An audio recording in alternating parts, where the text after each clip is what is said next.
Taganan ninyo guys, unsa ni bayabas avocado. Avocado na siya guys, charis. Natatawa ko. Dumating si mama at si baba, tapos dala-dala ni baba yan. Nauna si baba, tapos sabi pa niya, Tali, sabi niya, tingnan mo to. Kakain ka nito kasi ano to, prutas ng Pilipinas. Abogado. Abogado. So, lagyan lang natin to ng powder nga gatas, guys, ug asukal, tapos mekos-mekos lang, makatilaw na tagbayabas nga abogado sa Saudi. Ay, avocado. Akala mo bayabas, ha?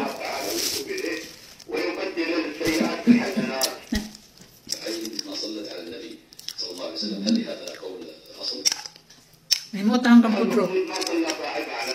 Ambog ko siya na. Kahit daw sa abogado. Abogado. Isa na dyan kabuok. Diba? Nakatilaw nag-abogado na po ang kadaman ninyo sa Saudi. Hindi boring ang life.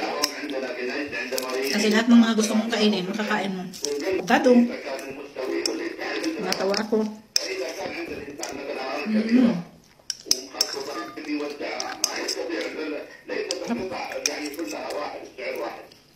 Dali na ko ito, basta ako.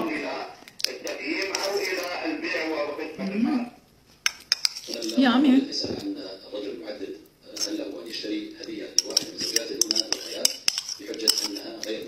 Yeah. Kaya